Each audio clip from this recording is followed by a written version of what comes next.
have you said your goodbyes to the light? Hi, welcome to Spy Wand Watch. Let's talk about movies.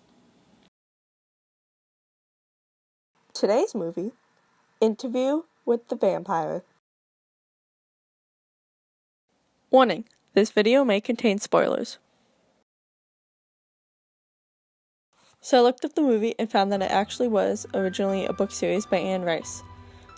I have some interest reading the books so I can know the source and compare the differences.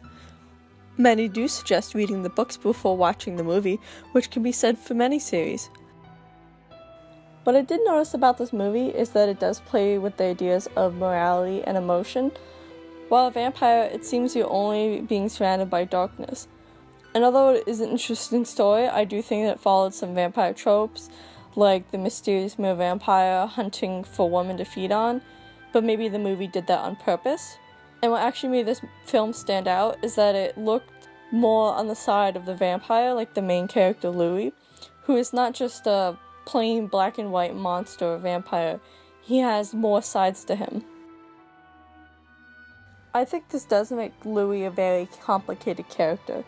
Being a vampire with emotions and guilt, we see his life told through his interview, which is already such an interesting concept. Vampires in the media can range from the, say, fiendish monsters who are just ugly and static, flat characters, versus the vampires with depth who have more human-like qualities to them, which I think Louis falls under that category.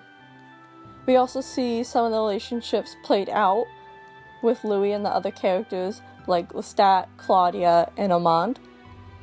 The relationships with Lestat and Armand seem to be more romantic nature, though these can be considered very toxic ones, since Lestat only wanted to control, and Armand remained mysterious and unhelpful in Louis' quest for answers. Claudia, on the other hand, had more of a father-daughter relationship to Louis, though this relationship could possibly be considered another toxic or bad relationship. And I'm actually surprised by the gay undertones in this movie, especially for the 90s and especially when the book came out, which I think actually makes this movie more interesting. I really do like the psychological look into the life of a vampire. Negatives and positives. What did bother me about the film were the vampire tropes it followed.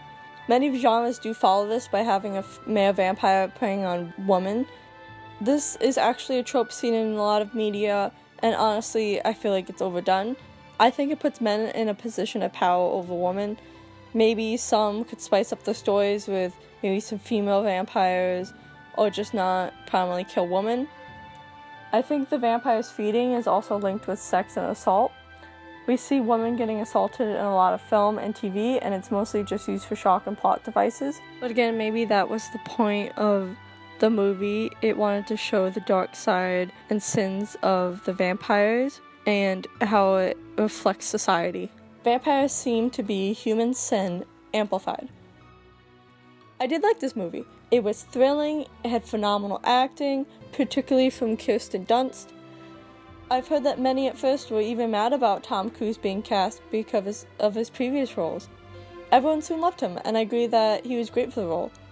I just don't generally like Tom Cruise due to his affiliation with the Scientology, but overall, I think the film had great aesthetics, cinematography, and wardrobe.